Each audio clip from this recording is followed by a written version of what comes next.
بڵاوبوونەوەی ڤایرۆسی کۆرۆنا لەسەر ئاسی جیهان کە دابەزینی نرخی نەوتی بەدوای خۆی داهێنا زیانێکی گەورەی بە ئابووری عێراق گەیاندووە بە جۆرێک داهاتی مانگانەی فرۆشتنی نەوت لە 6 ملیار دلارەوە بۆ نزیکەی ملیارێک و 500 ملیۆن دلار دابەزیوە.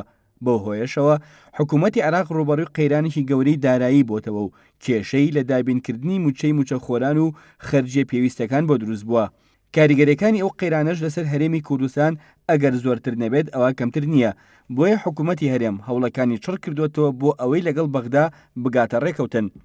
لە ماوەی ڕابردووشدا وەفدی هەرێمی کوردستان بە سەرۆکایەتی قوبات تاڵەبانی جێگیری سەرۆکی حکوومەتی هەرێم 2 جار سەردانی بەغدای کردووە بۆ ئەوەی بگەنە ڕێکەوتن لەسەر نەوت و ناردنی موچەی فەرمانبەران کە ماوەی مانگێکە لەلایەن سەرۆکوەزیرانی پێشووی عێراقەوە ڕاگیراوە.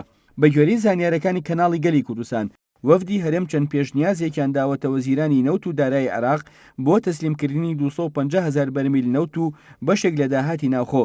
لە بەرامبەرشدا پێشنیار کراوە بەغدا مانگانە موچەی فەرمانبەرانی هەرێمی کوردستان خەرج بکات. لەو بارەیەوە شیروان میرزا ئەندامی لیژنەی دارایی ئەنجومەنی نوێنەرانی عێراق بە گەلی کوردستانی ڕاگەیاند وەفدی هەرێم چەند پێشنیارێکی داوەتە بەغدا و پێشنیارەکانیش بۆ مستەفا کاظمی سەرۆکوەزیرانی عێراق بەرز کراونەتەوە. بڕیاریشە لەم هەفتەیەدا وەفدی هەرێم جارێکی تر سەردانی بەغدا بکاتەوە بۆ تاوتوێکردنی ئەو پێشنیارانە و ئەنجامدانی ڕێکەوتنی کۆتایی لەسەر پرسی نەوت و موچەی فەرمانبەرانی هەرێمی کوردستان. شیروان میرزاوتیشی حکوومەتی هەرێم ئامادەی خۆی پیشانداوە بۆ تەسلیمکردنی 250,000 بەرمیل نەوت ڕۆژانە و ئەگەر بەغداش ئامادە بێت قەرز و شایستەدارەکانی کۆمپانیەکانی نەوت خەرج بکات ئامادەن هەموو نەوتەکەیان تەسلیم بکەن، بەڵام هێشتا ڕێکەوتنی کۆتایی لەسەر نەکراوە.